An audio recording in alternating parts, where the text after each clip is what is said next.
Hey, welcome to the Bulwark live stream. It's been a crazy day here. I on my newsletter, I do a countdown journal to the inauguration day. I think we got to do a Groundhog Day and electoral purgatory. How long has it been here? So we're billed as the future of the Republican Party, but can we just talk about what a batshit crazy day it was today? So I want to start with this because I have this picture of Rudy Giuliani. I made it my wallpaper. I'm going to admit this with the the black streak coming down his cheek because I am that petty. But we got to go to the man, Bill Kristol. He must have an I am an alarmed meter, right? You have like a dial in your house. I am alarmed. I'm like really alarmed. Because I'll admit I'm torn on this, whether we're watching Game of Thrones or whether we're watching an episode of Veep. And I'm kind of I go back and forth. Always Veep. Well, okay, so Bill, how do we sort this out? This weird ass conspiracy theory by Rudy Giuliani and Sidney Powell. I mean, it's Antifa and Hugo Chavez and George Soros and servers that are in Germany. I mean, like, really? So, how alarmed should we be? It's good that you're around, Charlie, but you're the most cheerful, I think, and calm of us. You were on election night, and you were right that Wisconsin was going to come through by 0.6%. And some of us have been a little bit worried over the last 2 weeks about the future of American democracy. But you've been pretty calm, and you're more on the side of it's a clown show, not a serious coup. And there's a lot of truth to that. But clown shows can do a lot of damage, and of course, it would be a serious coup. This is the one thing I think we've learned, right? That if we were one state, Trump would be doing everything he could do to steal the election. And he's doing everything he could do anyway, even though it's such a long shot, because he needs 3 states. So, and because the courts are behaving well, I've got to say, the courts just seem to be very much one of the institutions that really are holding up. Judges appointed by Trump, by Obama, by Bush, or seem to be giving, down the middle, by the book opinions. But I'm pretty alarmed. I mean, he's not going to steal the election, but the medium long-term effect, the effect on the Republican Party, the effect on the country. Are we confident that 4 or 8 years from now, someone will look at this, and especially if it's a Trumpy candidate, and they lose by 1 state, and think it's totally legitimate to call these, pressure the legislators, totally legitimate to find every fake, invent conspiracy theories. It's lucky theirs are so kooky, but also it normalizes. Trump's been pretty good at this. You take the most crazy position, and then you normalize the next 3 or 4 less crazy positions. So. I don't know. I'm pretty depressed about it. I got to say. Yeah, I did not think that in my lifetime, to be honest, that I would see an American president, not a fringe candidate, not a third-party candidate, the American president of the United States, having his lawyers and his agents make the arguments they're making 2 weeks after an election in an attempt, what will be a failing attempt, I'm pretty confident, but an attempt to reverse a clear verdict to the voters. I mean, it's one thing to be a little grudging or petty or surly when you lose. This is so far beyond that. And it really is a crisis, I think, in that respect. Yeah, so Mona and I were talking about this right before we started, that if somebody would have told us a year ago that it would get to this point, that Trump would actually be contemplating having legislators throw out the electors, we would have thought, okay, calm down. That's not actually going to happen, right, Mona? I mean, yes. Here we are. And think about the fact that Donald Trump is inviting these legislators to the White House to strong arm them, to beg, to cajole, to do whatever it is he's going to do. But this is out of the realm of what we've come to expect from him, right? In the past, it was he's going to tweet, he's going to fume, he's going to yell at his aides, he's going to go on television and complain. This is a step beyond that. He is actively plotting here to reverse the results of the election, to have the will of the voters overturned. Think about how we all felt. I'm assuming you guys were all online when this happened on Wednesday evening, when you had the canvassing board in Wayne County suddenly out of the blue, say, nope, they don't approve the vote in Wayne County, which includes the city of Detroit. That's all it took. There were these 4 individuals who, in the normal course of events, it's absolutely routine and people do their duty and they do exactly what is expected of them.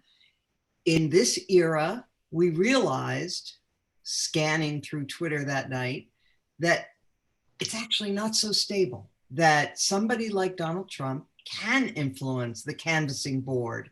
And if the next level up is also influenced, things aren't so secure. And so I kind of agree with Bill that it's deeply unsettling. Yes, it's the Keystone coup. Yes, they're incompetent. Yes, he has dye, swirling down his cheek. What is that dye? I don't know much about this, as you can tell from my hair, but what is, if I could say, Charlie and I both don't feel like, what is that about, though, with the dye going down the cheek? Just the most bizarre. He does it himself. The man can afford to go to a hair salon and have it done properly. I mean, many people dye their hair and don't have things running down their cheeks in America. They go out in summer days, it's hot, right? I mean, what is that about? It really does contribute to the impression that the guy is really wacky at this point, kind of loony. He, puts shoe polish on his hair in the morning. I don't know. That's the only hope. So Sarah, I've been characterized as the most cheerful here, but I'm actually not as much. I mean, since we're talking among ourselves and our 1,000 best friends here, I think this is breathtaking. What is actually happening? I mean, Joe Biden's he will be sworn in on January 20th, but the damage long term, I think, is profound, and I think the precedent is, by showing how vulnerable he is really, really disturbing. Also, he's just so fundamentally un-American. I mean, not just the fact that Donald Trump is a sore loser, but this very clear authoritarian attack on our democracy, not in some abstract way, but trying to actually throw out hundreds of thousands of votes, and at the same time, actively sabotaging America's war against the pandemic, actually trying to undermine this. It is sort of like everything we've ever said about Trump, but like on steroids. So Sarah, what is your level of alarm about all of this?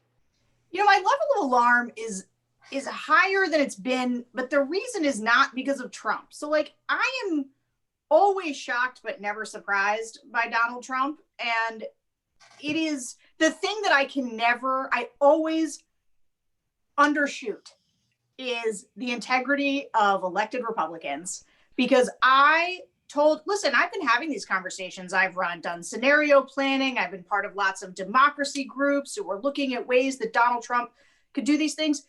And I am always a voice in those rooms. Anybody who listens to the Secret Podcast knows that, I tend to be somebody who's not willing to go to the darkest places, because I believe that when push comes to shove, the Republicans aren't going to sell the country down the river for Donald Trump. But their silence right now is it's dishonorable. It is the piece that I'm alarmed about the most. And going to the point of this conversation, the future of the Republican Party, what do they believe in if not American democracy? Right. What will they stand up for if not American democracy in this moment, the will of the voters? Right. This is easy. So, This is easy. This is the time where, for Marco Rubio, the easiest thing to do right now is to say, look, guys, voters have spoken. Let's all be grown-ups here. But that's not what they're doing. And that's the part that is horrifying, because a major political party should be one of the guardrails on Donald Trump. But for them to have leaned into this, to say that, and the thing is the worst thing about it, the gaslighting, is the way that they hide behind the reasonable argument. Listen, we gotta let people have their day in court. Yeah. Okay. If you don't follow that sentence with, but obviously it looks like Joe Biden is won, but obviously the GSA should start giving him reports, but obviously the Venezuelans and the ghost of Hugo Chavez are not changing votes with voting machines. You have lost all moral and ethical credibility. Certainly with me, but for the future, what are these people going to build a political party on? No, I agree. In fact, that's what I wrote in my newsletter today. I mean, this is the easiest off-ramp they could possibly have, which is to say, we're going to acknowledge the results of the election. We may not be happy about it, but it's fundamental to the American system that we have a peaceful transfer of power. Let's go on with the transition. This is the moment when it's almost textbook for them to be able to do it and to say, hey, this is the way the American system works. The fact that they won't do it now, although I got to tell you, there was part of me that was thinking after that Rudy Giuliani, because I'm naive and it's Lucy with the football.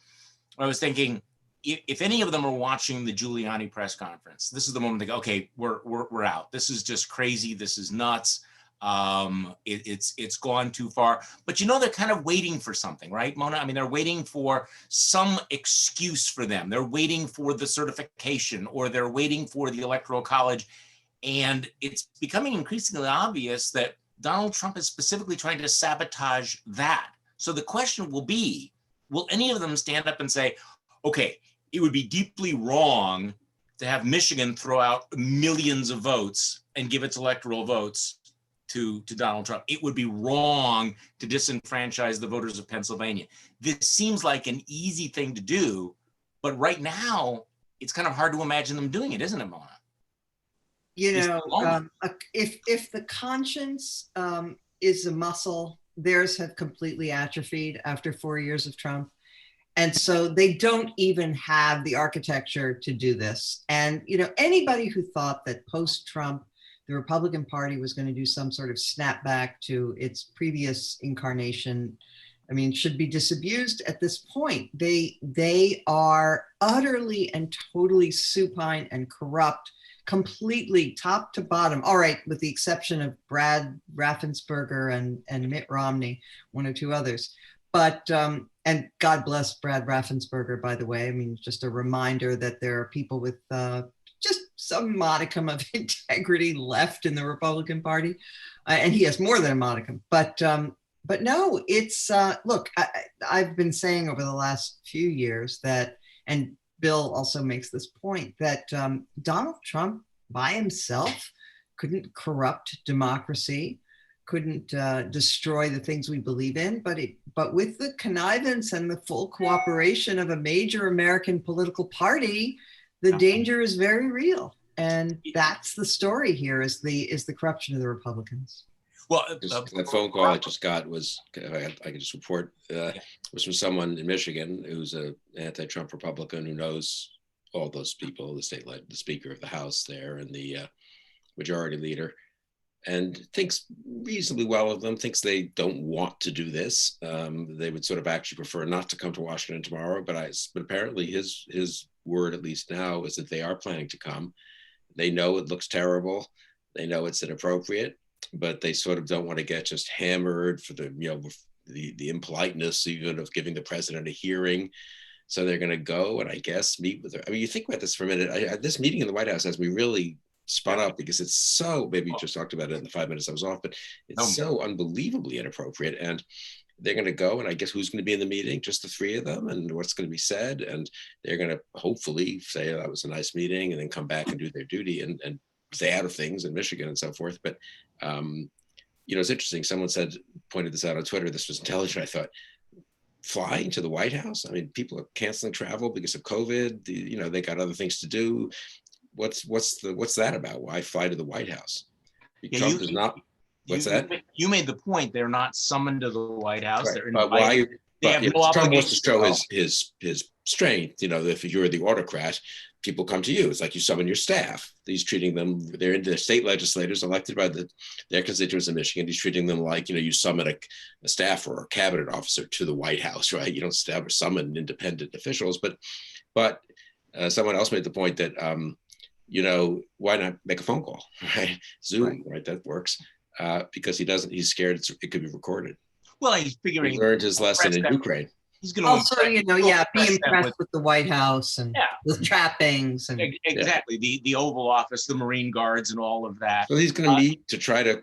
I'm thinking about that though. He's going to meet to try to corrupt an election in the Oval Office. I mean, it's just so mind-boggling, right? Well, I have because I'm a wonk, and I'm sure everybody else is here as well. I've been trying to read up on the law, the state of the law, how difficult it would be for the legislature. Legally, the legislature really doesn't have a role in certifying the electoral. I mean, so these guys would have to. I mean, to say that it would be politically difficult is an understatement. To say that it would be legally difficult, but it would create a constitutional crisis. I think their judgment is horrible to go there. I mean, whoever these guys are, the easiest thing is to say, hey, we're busy, Mr. President, we can't go, or, you know, it's a holiday weekend, because whatever they do is there's a downside. I mean, they walk out and they say no to the president and they piss off the base, or they cave in and will be forever remembered. as people who tried to, in the state of Michigan, disenfranchise millions of voters, which is absolutely stunning to me. I mean, that they would even think about that. I mean, that's part of the problem here is that every one of these cases, Sarah, is the same thing. It is trying to throw out people's votes. It's to throw out, I think the Washington Post did an analysis that something like 1 out of 10 votes, they're trying to, throw them out. Here's my question though, how we should think about Rudy Giuliani. Part of me is thinking this is sort of the next step of the derangement of the conservative mind, because he can say this crazy stuff and he knows it's going to be out there on Facebook. He knows that, One America, Network Now, and Newsmax will spread it. He knows that Fox News is going to carry it live. He knows it's got the imprimatur of the President of the United States.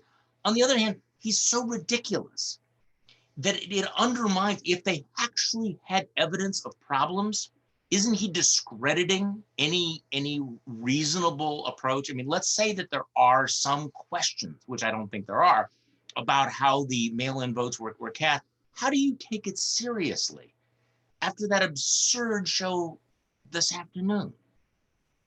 Yeah, but that's always kind of been the dangerous dance of the Trump time, right? Which is that it's just unserious enough that you don't treat it with the gravity. And then like the next thing, you look up and the guy's president and he has the nuclear codes. And even now, yeah, it's haphazard and they wind up at the Four Seasons landscaping company. And like Rudy Giuliani is talking about Venezuela. I mean, I just like to point out, Georgia just did a hand recount. Okay.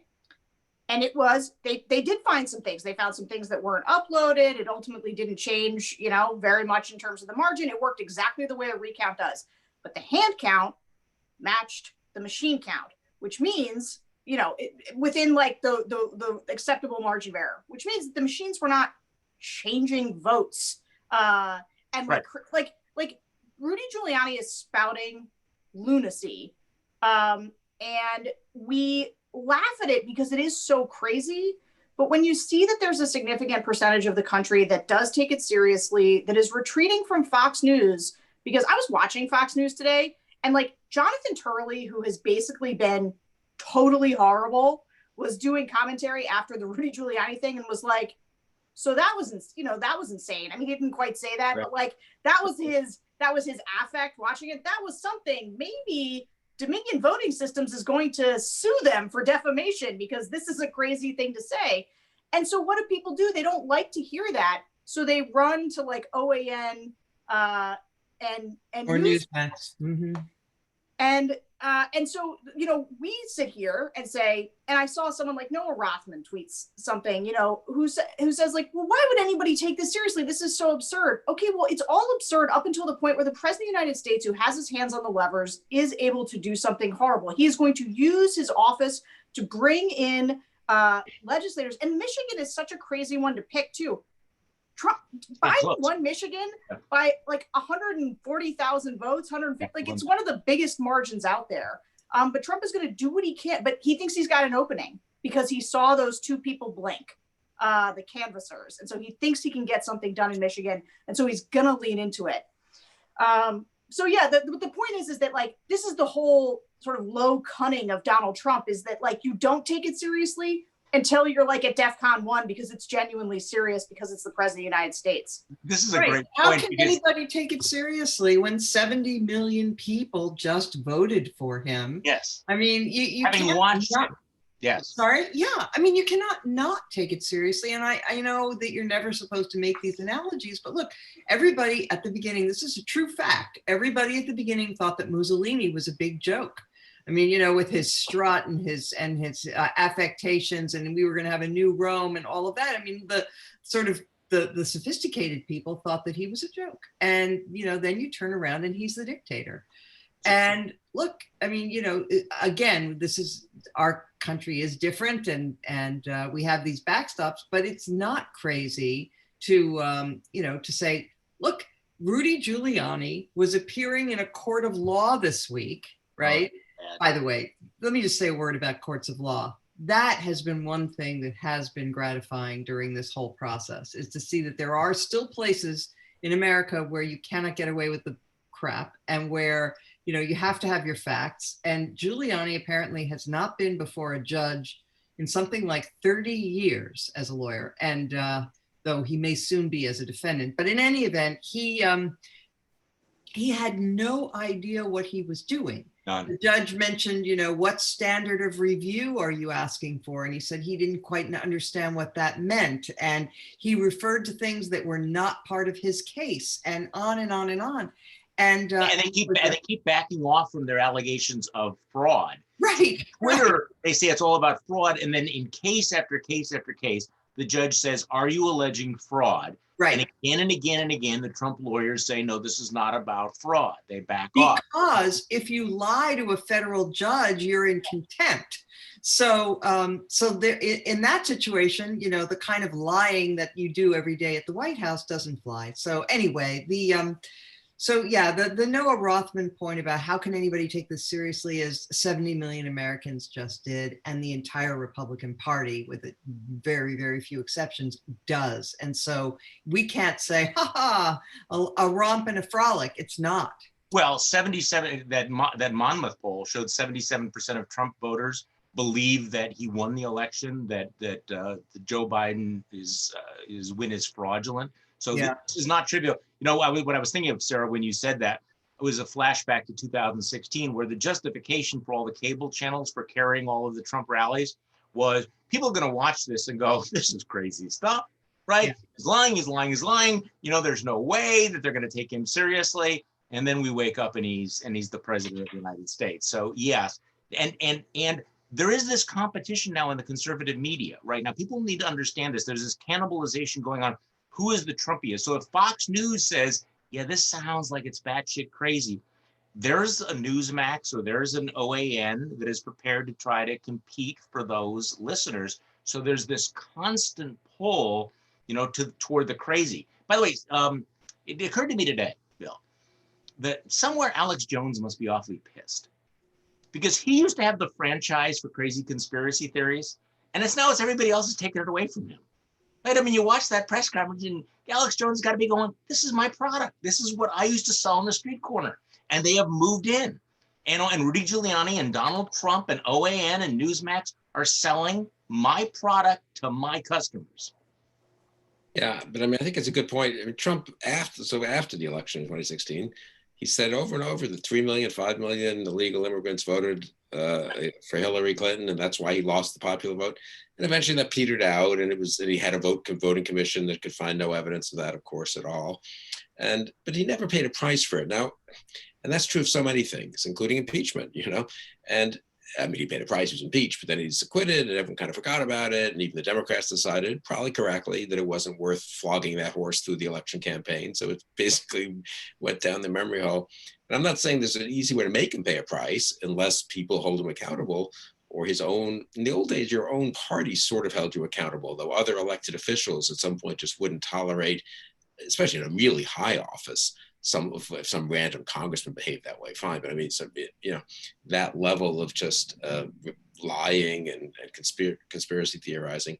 And he just thinks, I think Sarah maybe at this point, you throw it out there. If it doesn't stick, it doesn't stick. Didn't hurt him. He got his 72 million votes. He's all kinds of insane theories and claims and attacks and libeling and slandering and Joe Scarborough's a murderer. You can't even remember them anymore, right? There's so many of them. But I think of our friend David Frum, who said, I think it was a couple of years ago, maybe this is in his book, very trenchant sentence that how did he put it, that he was worried, or he thought maybe, that given the current American conservative movement, if it came to a choice between conservatism and democracy, they would prefer conservatism at the expense of democracy rather than democracy at the expense of conservatism. I think we would all say that's not real conservatism, et cetera, et cetera. But as an actual analysis of the behavior of a heck of a lot of Republicans, and I'm afraid a lot of conservative elites, really, it's been terribly depressing. And then, of course, the in-between position is the kind of,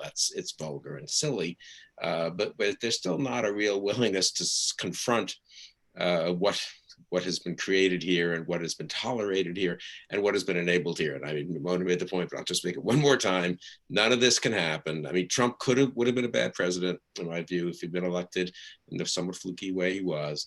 But if from the beginning, Republican members of Congress and others and conservative commentators, the Wall Street Journal editorial page have made clear, fine, look, you're president, legitimate, fine. But we're going to hold to our principles and our views on things. There's going to be congressional oversight. They're going to want certain policies. We're going to have to break from you. We're going to criticize you where you deserve criticism. We're not going to give you an automatic re-election the way we do some presidents who are doing a good job.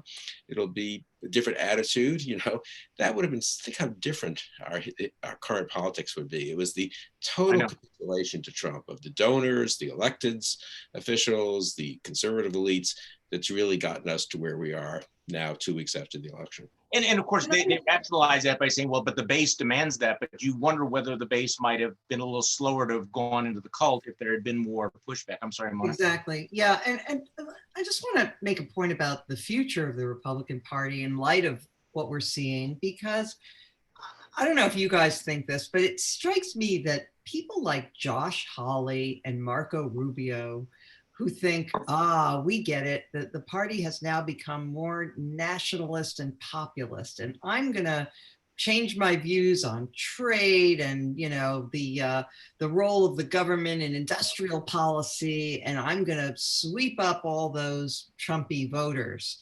I mean, that strikes me as completely crazy. They're not in it for the policy.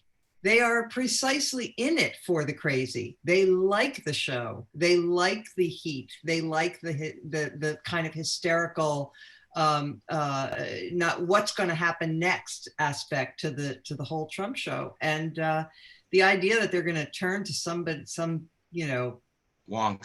Yeah, wonk who, you know, who's going to propose you know, a slightly more different sort of tax policy, forget it. That's just not going to play. And I'm afraid that JDL is right, and that the party is going to be drawn, you know, even as they're now, as Sarah was saying, even as they're now leaving Fox because it's too sane and moving to OAN or whatever.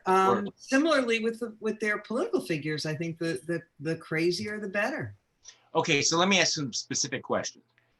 Will there come a point at which a majority of Senate Republicans acknowledge that Joe Biden is the president? When will the break be that they acknowledge reality? Sarah, will it be before January 20th? How will they acknowledge it? Will they affirmatively acknowledge it, or will they just sort of assent and stop like combating it? Look, I mean, I've always seen that the certification lines as the demarcation line for people. And I still think, honestly, I think that's what Trump is pushing up against right now, is that, you know, Georgia's going to certify tomorrow after the recount. Michigan and Pennsylvania are both supposed to certify on Monday. And that would be the game over. And which is why he's trying to get, I actually think his play in Michigan, he's just trying to extend this game, right? Because he's trying to leave that crack open to try to see if he can maneuver there and continue to push the fraud narrative. But my hope is, here's the thing. Can I just make one quick point about Republicans, which is that what is crazy to me is that they are going to hand this all over, their integrity, the future of the party, the country in some ways. Their incentives aren't even aligned with Donald Trump. Right. Like Marco Rubio wants to be president someday. Nikki Haley wants to be president someday. So does Josh Hawley and all of these guys. And like, right now, Donald Trump is going to run for president in 2024. Now, he might not actually do it because he's an old man who's crazy, but he also might because he's a crazy person, in which case he's going to suck up all of the oxygen. Like, they have an incentive to get this guy out of the way. Yeah. And so one of the things that they strike me as it's not really the dog that caught the car, but it's some variation of that where like they made this Faustian bargain and now they got to ride the tiger, and like, they don't know what to do. Like, they're on the ride, but they don't know how to get off. That's my point. It's their hostage. And if they don't break with him now when it's easy, they will be hostage to him forever. Because once he says, okay, I'm leaving the White House, but I'm running in 2024, they are all screwed. They can't have exploratory committees. They can't raise money. They can't do anything. No one will break with him after that point. So, Bill, you know, when I first raised this point on my podcast a few months ago, people thought, oh my God, that's you're like in this dystopian thinking, but is Donald Trump going to run in 2024? And if he does, is there any Republican who could beat him in the primary right now? Say who knows, but I mean, if you had said 2 months ago, let alone a year ago, that Lara Trump, the least political of them, not a, the daughter-in-law who's a fairly recent daughter-in-law, and kind of this is her first real campaign, I think, that she's been on the stump, has said she's going to run, she's looking at running for the Senate in North Carolina. And there's a good piece on it, I think, by Andy Carney in the Times tonight. That's kind of amusing. So the North Carolina is the first open Senate seat, I think, in quite a while, like 20-year Burr, and also been there for at least a dozen years. Burr, I think, for 2018. And so there's a big prize. So everyone's planning to run. A former gubernatorial candidate, at least one congressman, Walker, I think his name is, Mark Meadows, Trump's recent chief of staff, current chief of staff, very much planning on going back there and running, having been a congressman. And suddenly Lara Trump comes in, and it is striking. It's hard to tell, but Andy's a good reporter, that the people in North Carolina are like, oh boy, I'm not so sure any of these people beats Lara Trump. And then apparently someone commissioned a poll, did you see this, in a Long Island congressional district, because they were trying to get her to run. I guess maybe she's lived out there or something like that. So on the island, and I think New York too, Nassau County, I think. And they commissioned a poll, the Republican primary poll 3 months ago, 6 months ago, I suppose.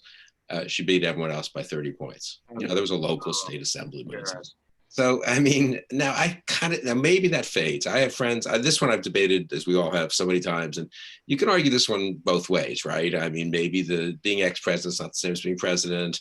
It feels an awful lot different a year later. Franklin Roosevelt was wildly popular, and a couple of his sons tried to get into politics, and maybe one of them was in Congress for a term or two, but none of them really made it. And that's true of other family dynasty type things. And so maybe it all kind of evaporates and fades, and sort of Sarah Palin-like, if you want, and 2 or 3 years later, it's kind of, what was that all about? But I tend to agree right now, at least, that's not how people are. No, and it is self-fulfilling prophecy at some point. If you let him be boss you, if you kowtow to him, then he. That was Sarah's point. It doesn't align with their interests, which is why this moment is an easy off ramp for them, because if they don't come back. The way we were on election night, where we turned out we were probably too pessimistic in terms of the actual results of the presidential race, but we were right to sense that what we had, I think I can say, all hoped for, which is a real clear repudiation of Trump. That's true. Wasn't happening. And I just can't overstate how much, if you're a member of Congress, 10 more Republicans in the House, only one maybe Senate lost, depending on what happens in Georgia, which is less than what people expected. McConnell's still the leader. You can stop Biden. You probably pick up the House in 2022. Kind of navigate a little tricky. You got to be kind of nice to the Trump people, but maybe he'll fade away a little bit. But then meanwhile, you advance some of this nationalist populist stuff that Mona was talking about, give it a kind of intellectual sort of semi-seriousness, and you cater to whatever part of the party you want, and maybe you hold it together, and then you could win in 2024, because Biden will either be a very old person by re-election or against Kamala Harris. They don't feel, they feel like they've navigated this well. We think we're horrified. That's not their feeling, honestly. They think, you know what, we had a very tricky thing to manage for the last 4 years, and it could have been a lot worse. I'm glad they want him out of the way. I mean, they're not happy he's doing what he's doing now on the election stuff.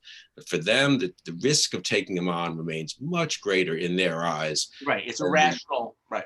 Okay. So, Mona, I guess the question, though, is whether or not the way that Trump is behaving right now, clearly being a sore loser, which people generally don't like, that he's actually going AWOL on his duties, that he's trying to overturn the election in key states, and that he may be sabotaging the pandemic. Does this change the dynamic? I mean, I'm picking up some vibes from some Trump fluffers saying, Mr. President, this is dangerous. This is damaging for you. You could really screw things up in the next 60 days.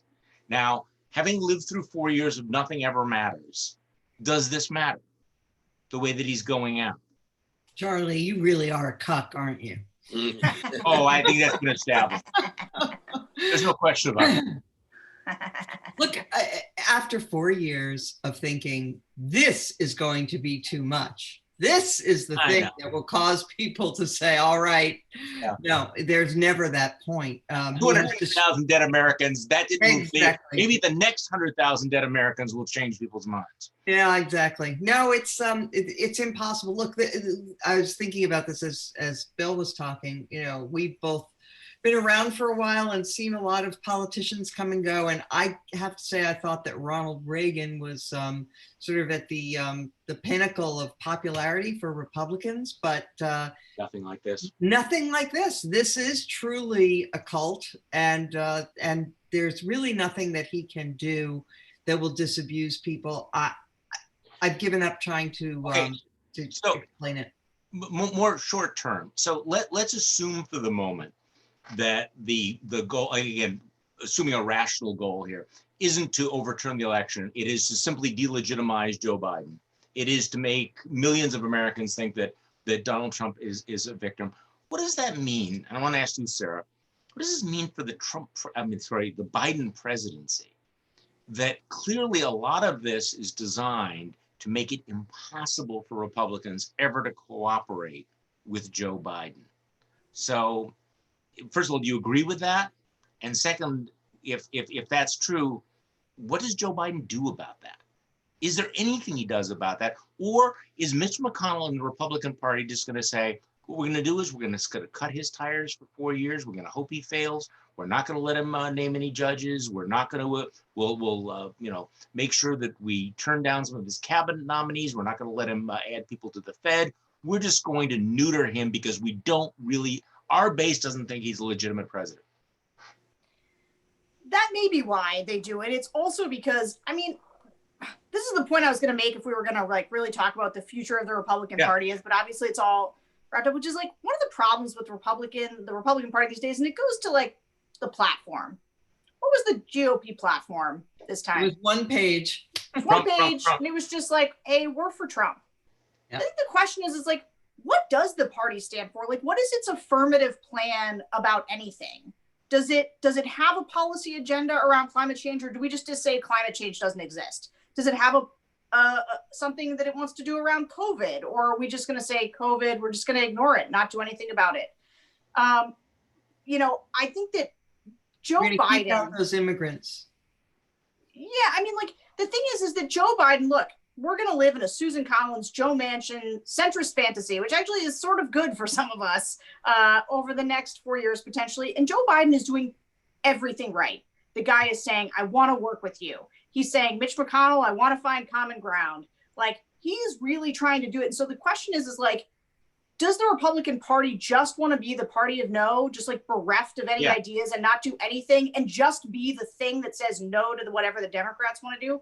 That's or is there anything it wants to get done? Does it want to do something about COVID? Does it want to help and participate in providing COVID relief? Does it want to do something about DACA? Because I don't know, it's just the right thing to do. Does it want to pass some reforms that rein in executive power? While a Democrat is in power, because everybody can agree at this point that, hey, you know what? Actually, the president shouldn't have this much war powers. They shouldn't be able to install their kids in the White House and have their spouses run the executive branch. Like, there's all kinds of things that could be done if Republicans actually cared just this much about governing. And I have been optimistic about it because I think Joe Biden is sincere in trying to make that happen. But they got to get Trump out of the way. Trump is making it impossible. Bill? What do you think? Yeah, and Jim Capretta had a good piece in the Bulwark this morning. Jim Capretta is a healthcare guy, budget guy, real serious policy wonk, pretty conservative actually, but saying we need some economic relief here and some money for states and localities, for schools, and some money for health, for the PPE and for healthcare providers and testing. We don't need as much money as the Democrats legislated 4 or 5 months ago. We need a little more than the Senate Republicans want. But it's really important to get it. Waiting until January 20th is very risky. People's unemployment's going to run out and small businesses are going to close, and you can't just snap your fingers, or you can't just wait for the vaccines, leaving aside the humanitarian crisis of the actual spread of the pandemic here that is happening. And I wrote a little thing afterwards, sort of just reflecting on Capretta's piece. But they feel under amazingly little pressure to do anything. I'd say this is true of both parties. I really am sort of now that's partly Trump. If you don't have a president who says, I'm calling And the people who should be coming to the White House tomorrow are Speaker Pelosi and Leader McConnell to have a serious grown-up negotiation about getting a pandemic relief package done, which is what would happen in any normal White House, whether it was Obama or Bush or anyone, and Reagan, and that's not happening. He's having these Michigan legislators. They kind of being Congress types, even if they're Speaker or Leader, they're sort of happy to duck, tough choices and having to annoy parts of their caucus, so they're doing nothing. So we're just coasting along with this pandemic roaring across the country and not having some this is not terribly ideological. AI economists, Brookings economists, conservatives, liberals, there's a fair amount of agreement that we should be doing some of this stuff, make some compromises, don't spend it all now, leave some of it for later when Biden becomes president, but that no one's doing anything has me depressed. I'm very much where Sarah is. I've been pretty optimistic. I had a big argument debated this with Bill Galston and others in the last couple of weeks, where they were sort of, Ron Brownstein, who was very much in the mode of, it's going to be horrible 2 or 4 years, trench warfare. The trenches are deeper and wider than they've ever been, and it's just going to be World War I. And I was sort of, I don't know, couldn't people break out of that and see that they have an interest in doing some things? And is it that hard to do DACA recipients and put aside some of the more contentious immigration things? And is that hard to do? But I've now got Trump personally is going to make that harder. It's going to make it harder to make that pivot. It could happen on January 21st, but harder. We're going to see a lot of executive orders in which, we were concerned about the precedent that Trump was setting, but that's what it's going to be. So Mona, what are the prospects for Biden to do this, knowing that every Republican that votes to do anything with him is going to be toxified because of this process? I had said before the election that Biden was he's a flawed human being. He's not a, genius politician, but he was the perfect person that we needed right now, because he is an old-fashioned politician who believes in compromise, who believes in talking to the other side, who actually has friends who are Republicans, and that at this moment of bitterness and division, he might be just the person. But he clearly wants to. He keeps sending the signals. All of his speeches are very open-handed and generous-spirited. But with the Republicans poisoning the waters, I don't know if he'll have any success. We'll see. I think possibly on something like an infrastructure bill. The Democrats can propose to do some things that Republicans would pay a price for not supporting, and infrastructure might be one of those. But mostly I agree with the others that all of the incentives will be toward treating the Democrats as the enemy, not the opposition, and therefore not to cooperate at all. No, I think that's true. By the way, I'm looking at the comments. We're getting a lot of comments flowing through here. Somebody, when we were talking about Rudy Giuliani before, made an interesting observation that a clown with a flamethrower still has a flamethrower. Yeah, that's good. And there's a reason why there's an entire genre of horror movies involving the clown that comes up and kills everyone. Yeah. So it's I'm not totally reassured by all that. So Jim Swift, you can consult with your wife on this, but Pagliacci is a very famous. Yeah. And the clowns, it's a tragedy. The clowns turn out to be not such not such happy figures, right? So the clowns sort of spraying gasoline around and tossing around a few matches. It's not a purposeful coup, but it's not healthy, right? So on the positive note, okay, I just want to sum up before we get to some of the questions here.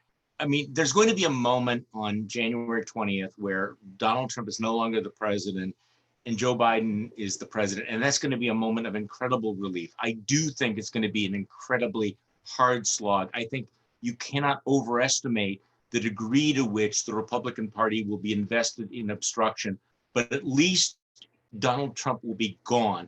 The problem is the answer to the question, what is the future of the Republican Party, is totally centered around, is it going to continue to be hostage to Donald Trump? There's no other real discussion to have about the future of the party. If he announces he's running in 2024, it is frozen in place.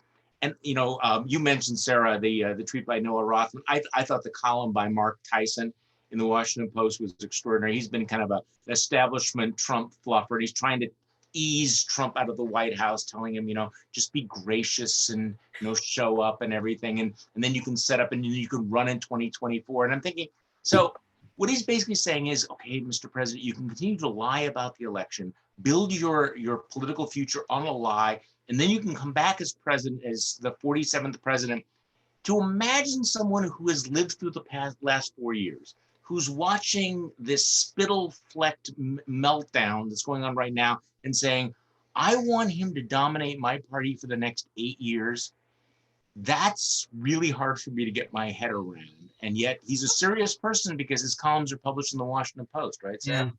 Yeah, he's a serious person. Can I just say the inverse of that is also driving me crazy, which is that there's a number of people who 3 weeks ago were like, maybe Trump, I think we need to give this guy another 4 years. Yeah, He's been governing like a solid conservative, who are now suddenly being like, boy, this guy's super dangerous. Look at what he's doing. This is crazy. And I just want to be like, you thought this guy should be in charge for 4 more years. Yeah. You thought it was, and like, I'm glad that you recognize that this, like, Trump and his insane clown posse are actually dangerous and doing damage to democracy. But like, you thought these guys should still be in charge. Right. So. Yeah, that's what Bill kept, talking about. Okay, it's one thing to accept some of the things that he's done, but do you really want to give him another 4 years? Like right now, do you really want to give him 4 more years, seeing how he's reacting? Look, we are all exercising incredible restraint because for those of you that are listening, the voice in our heads, what's screaming is, we told you this. This is what Never Trump was about. We saw this in 2015, and we have been screaming about it for 4 years. And to Sarah's point, so now some of these anti-Trumpers going, this guy, he's a little crazy. Really? Huh? We were in for the judges because, okay, the judges were so important because we wanted to uphold the Constitution and the values of democracy.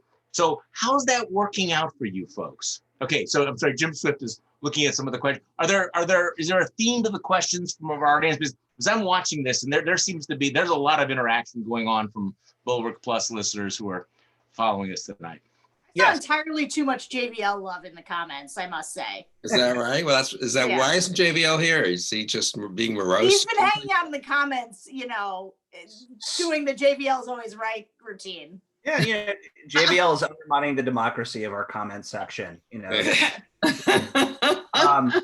So the first question that I thought was interesting, and I've been trying to, read the comments and thank you to the many hundreds, if not thousands of people who've come on. We're trying to get to all of your comments. But the first question that I wanted to pose to the panel is from Robert M. And he asks, do you think that the Republican Party, as it is now, should be torn down for the good of the country? If not, what parts are worth saving? Yes, none. Okay, Bill, you. I mean, we don't have the power to turn. One reason this is the Republican voters against Trump and the Republicans for the rule of law, the stuff that Sarah and I have done and we've all been involved in. One reason we wanted to do that is we were never, I think, hugely hopeful that the Republican Party would suddenly turn its back on Trump. But you would like to have one of your two major parties be a reasonably responsible party with a little bit of a fringe, obviously, of extremists and conspiratorialists. That's always the way it is, but not dominating it. It's bad for the country. And I'm more pessimistic than I have been about the possibility, about the near-term, medium-term possibility of a responsible Republican Party. And we don't get to burn it down or to snap our fingers and transform it, right? And it's good. They are there. There are 210 Republicans in the House and 52 Republicans in the Senate and 27 Republican governors. It would be irresponsible, I think, even now, after all the terrible stuff in the last couple of weeks, to say I'm writing it off. If they could want to change belatedly, it'd still be better than not changing. But I've got to say I'm rattled by the last 2 weeks in the sense that I never was hugely optimistic, but the degree of just the total lack of perception on their own part, that either for the sake of the country or for the sake of their longer term political well-being, perhaps, that they really need to pivot, they need to rethink, they need to recalibrate. I just don't see much of that. Yeah, Mona? I'm a great believer in the importance of institutions. And the Republican Party is an institution. It's very, very easy to tear something down and hard to build things up. That much having been said, the Republican Party has so utterly disgraced itself and betrayed the ideals of the country, that it is no longer serving a useful function. In fact, it's quite destructive of all of the ends that we claim to uphold, or they used to claim to uphold. And so I'm becoming much more open to and interested in some of the what used to be considered kind of fringy ideas about changing our system, like possibly considering ranked choice voting, or disassembling this whole system of presidential debates where the debate commission gets to say who is on the stage and who isn't. I don't know, we may, because I do think that despite everything, that there is a fairly substantial middle, meaning, the people in the Democratic Party who are not crazy about socialism or AOC or Rashida Tlaib, but who, and also the Republicans who couldn't bring themselves, even though they're conservative in their outlook, couldn't vote for Trump this time. I do think there's a fairly substantial middle, and maybe we just need to be very, very creative and proactive about figuring out how to break the party system. Sarah, do you want to weigh in on this?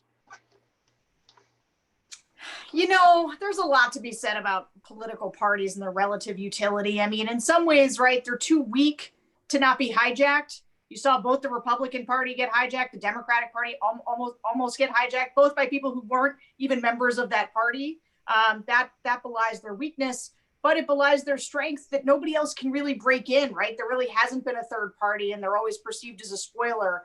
And so you're in this kind of middle place. I mean, the one thing I'm a little bit with Mona, although I'm almost even more of an institutionalist, that I tend to want to lean into our institutions in more ways rather than change them. But I do think that strengthening that middle, I mean, I think this is sort of what we're all groping towards, is to the extent that you can build that middle and build trust there and create a coalition. Okay, well, what do we know about that middle? We know that it was decisive in this election, that when everybody, can turn out at the end of the day, a lot of those people were split ticket voters, and they were decisive. And so making people, forcing people to moderate because they need to win elections and build coalitions that include that middle is a way to flex a muscle even when you're not so big. And so I think that there's a lot there to work with. No, I think you're exactly right there. And I have to say that, going back to something we talked about earlier, Bill, you said that I was the optimist. Actually, I think that the next month is going to really determine my attitude for a very long time, because I kind of feel myself being radicalized by the rejection of what the Republican Party has become. I just can't see ever going back to them and making common cause to them. And because what is desperately needed is to have this voice of what we thought was the Republican Party stand up and say what's happening now is wrong. And it's, I guess we should have gotten used to disillusionment. And I probably shouldn't say this even on this stream, but I keep thinking, what's going on in Wisconsin with the attack on the electoral system, like in Pennsylvania, Michigan, what it really requires is somebody who's credible with the Republican base, like a Scott Walker, to stand up and say, folks, we are better than this. We lost the election. We're going to win the next one. We do not overturn the election in this particular way. But that's not going to happen. And I think that that's sort of a mark of the corruption of the Republican Party. Oh, yeah. And I say this as somebody that's worked with people like Walker. It's like, and he's young enough to be kind of the future of conservatism, but the cowardice, the cynicism of this party is so deep that I guess that's my problem. But Sarah's point about there is a vital center, and I think we're going to test that, because I think Joe Biden gets that. I think that the way the Congress is divided gets that. If anything is going to happen, it's going to be a center. But I do think that the next couple of months is going to be really decisive. Okay, Jim, any other question?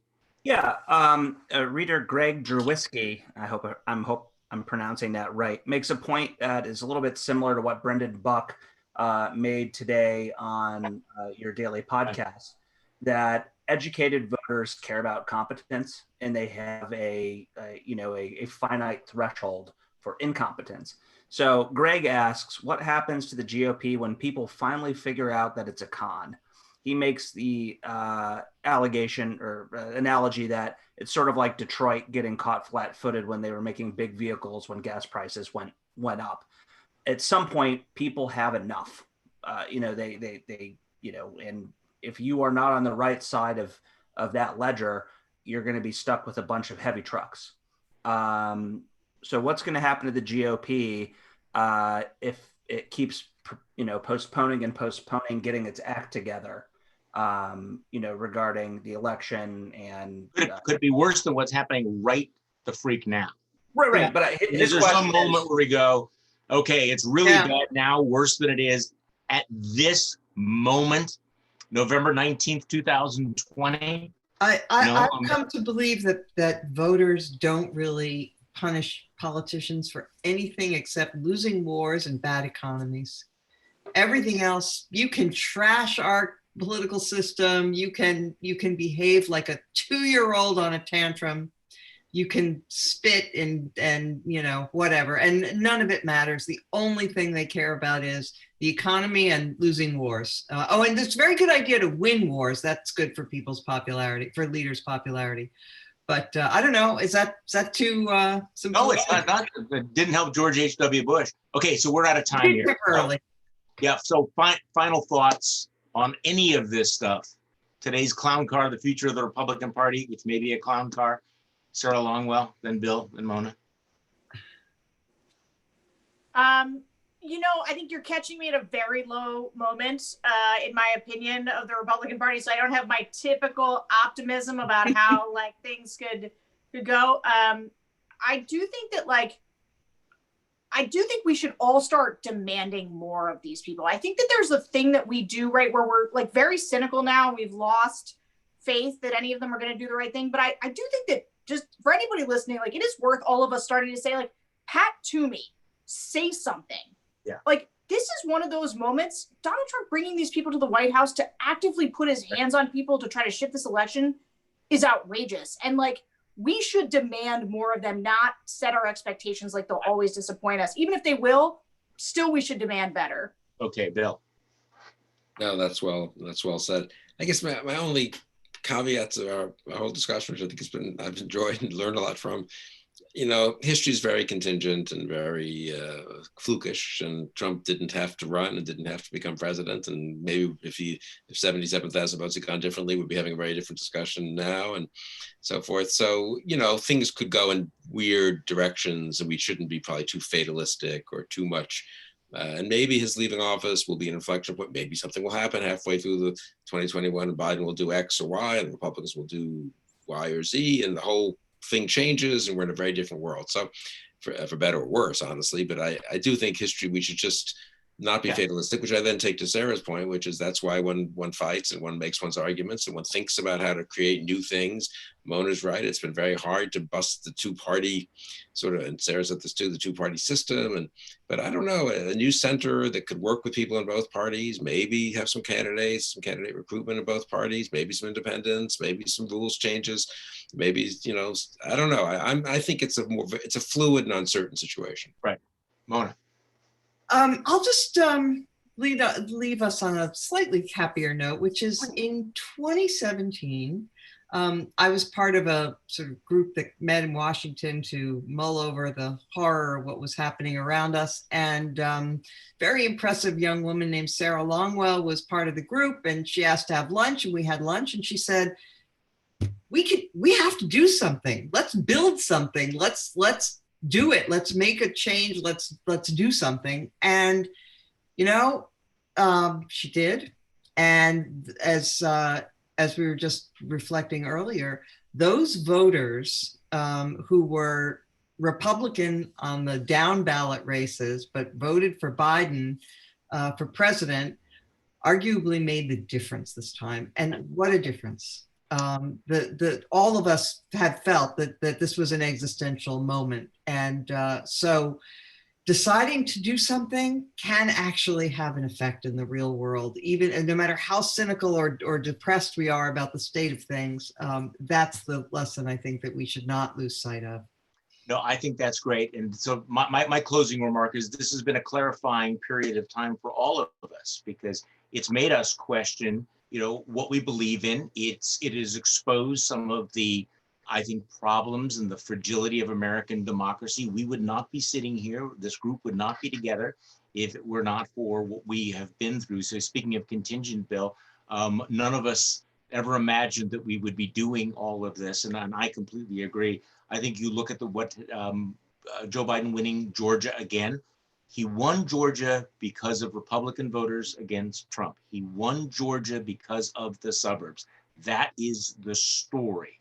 So we look back on this period and we may not have gotten the result, thoroughly the result that we wanted, but I don't think anybody here is thinking, boy, maybe I should have gone along with Donald Trump.